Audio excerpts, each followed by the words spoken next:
Tunaendelea na somo letu ambalo tulikuwa nalo Jumapili. Tuliangalia mambo matatu yanayoweza kufunga milango ya baraka kwa mshirika katika ulimwengu wa roho. Tunakumbuka mambo mangapi? Matatu.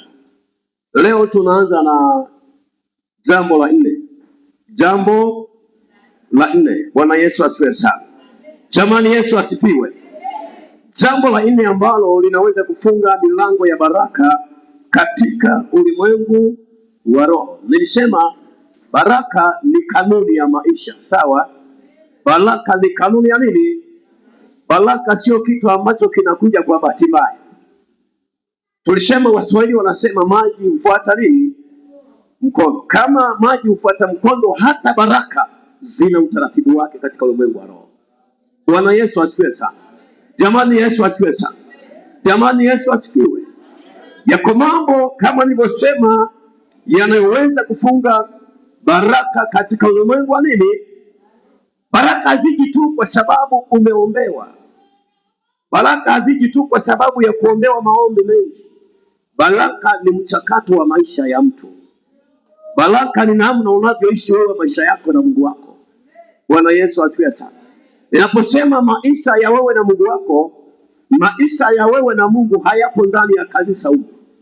Maisha ya wewe na Mungu yapo huko unapotoka. Jinsi unavyoishi unapotoka na Mungu wako. Jinsi ambavyo unakuwa na Mungu mahali ambapo hakuna mshirika mwenzako. Jinsi unavyokuwa mahali umesafiri huko mbali na nyumbani kwako. Unaishije na Mungu wako. Bwana Yesu asifiwe sana. Kwa sababu kuna watu ambao wanatengeneza wokovu wa kutengenezwa, si ndio? Akiwa mbele ya watu ambao wanamfahamu akaokoka, anakuwa mtakatifu mnyenyekevu. Lakini akitoka kwenye mazingira hayo akawa mazingira mengine, anakuwa mtu mwingine tena. Bwana Yesu asifiwe sana. Kanuni ya Mungu ni kwamba hata ungekuwa sehemu ambayo hakuna mtu anakujua, unahitaji kutunza utakatifu. Unahitaji kuishi maisha ya kumpendeza Mungu. Bwana Yesu asifiwe sana. Jambo la nne linaloweza kuzuia kufunga baraka katika ulimwengu wa roho, andika kuto kuwatii wazazi waliokuzaa. Andika hivyo, kuto kuwatii wazazi waliokuzaa. Ninaposema wazazi waliokuzaa, hapa sizungumzi wazazi wa kiroho, nazungumza wazazi wa kimwili. Kuto kutii wazazi waliokuzaa inaweza ikawa ni sababu ya kufunga milango ya baraka katika ulimwengu wa roho. Kwa sababu Mungu anathamini sana wazazi waliokuzaa. Biblia wana sehemu wazazi waliokuzaa.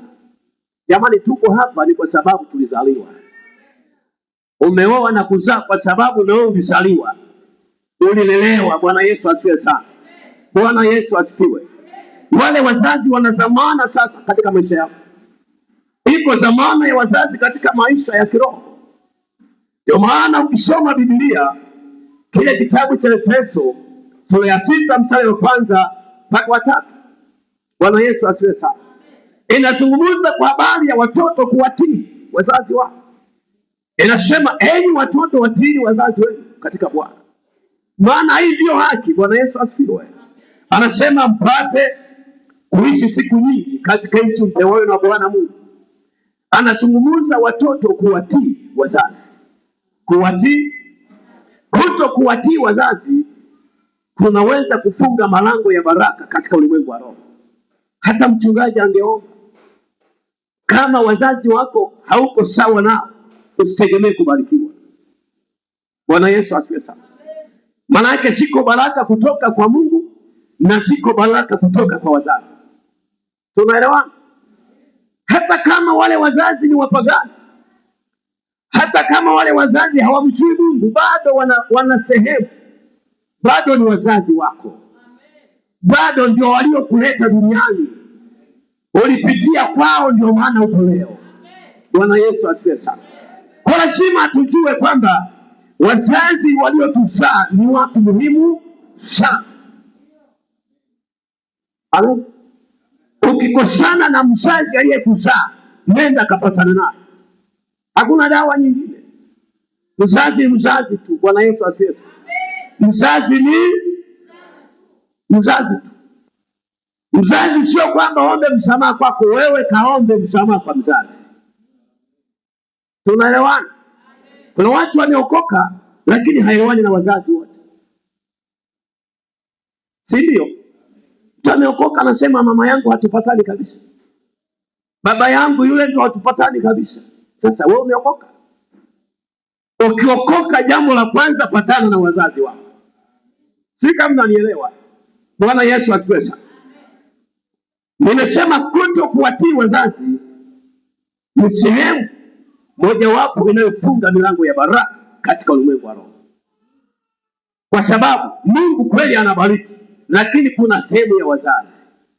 Enyi watoto, watiini wazazi wenu katika Bwana, maana hii ndiyo haki. Tena anasema upate heri, ukae siku nyingi katika nchi upewayo na Bwana Mungu wako. Nini? Kwa kuwatii wazazi. Sasa ukikosana na wazazi, jamani, hata kama mzazi alikukosea wewe, kanyenyekee tu, kamuombe msamaha.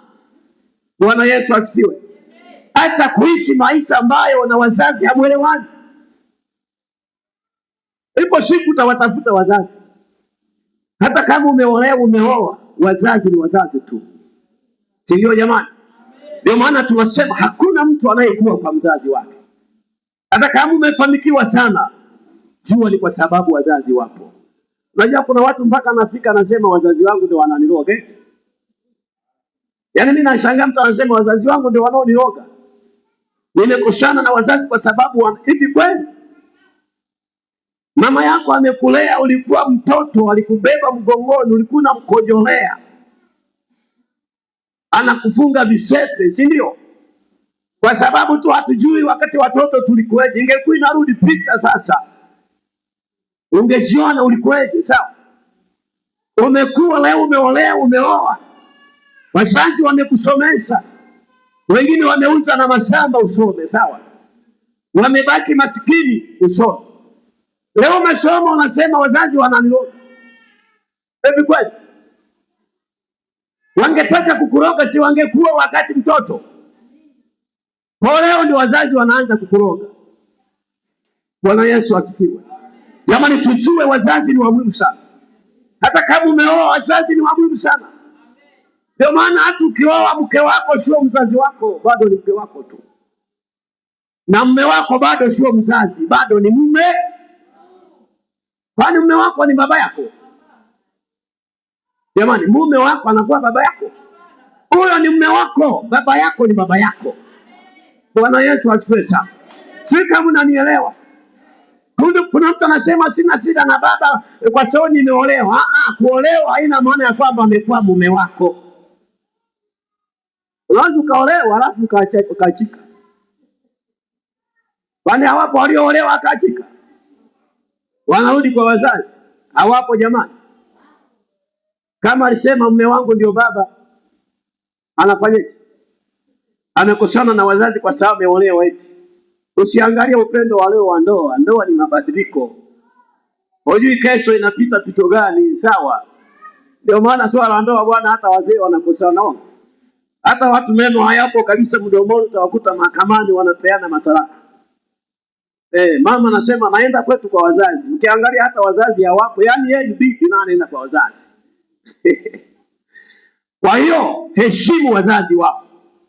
Tunaelewana jamani? Jamani, hata kama tumeoa, wazazi ni wazazi tu. Unanielewa? Wazazi ni